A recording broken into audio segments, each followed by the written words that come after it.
क्या आपको पता है कि हिमालय की उन बर्फीली चोटियों के बीच एक ऐसा स्थान है जहाँ भगवान शिव स्वयं छिप गए थे अपने ही भक्तों से।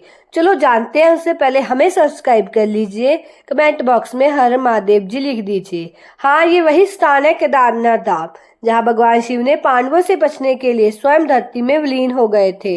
युद्ध खत्म हो चुका था महाभारत का। कुरुक्षेत्र की धरती पे संख्या लोगों का रक्त बह रहा था।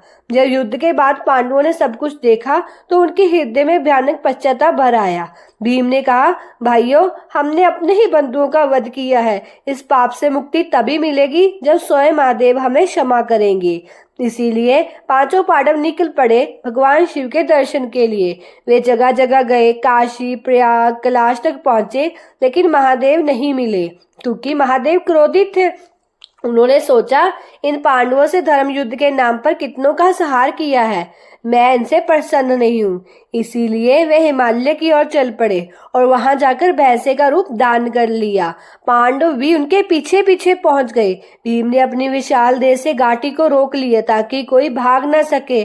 तभी उन्होंने देखा, भैंसों के झुंड में एक भैंसा अजीब सा था, जिसकी आंखों में अग्नि थी और देह में दिव्य तेज निकल रहा था।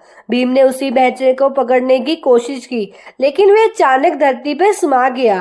तो तभी भूमि हिलने लगी, बिजली चमकी और वहीं से प्रकट हुआ भगवान शिव का दिव्य रूप, जो कि है केदारनाथ ज्योतिर्लिंग।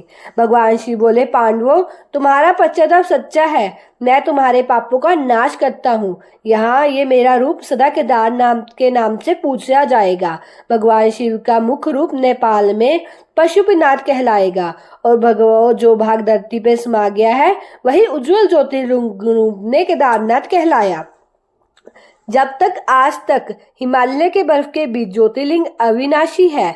हर साल लाखों वर्ष अपनी कठिन यात्राओं को पार करके हर हर महादेव का जय घोष करते हुए केदारनाथ पहुंचते हैं, क्योंकि यहाँ केवल मंदिर नहीं, भगवान शिव की उपस्थिति का महसूस होती है। ये वही स्थान है जहाँ मनुष्य और ईश्वर के बीच सीधी आत्मा से आत्मा की बात होती है।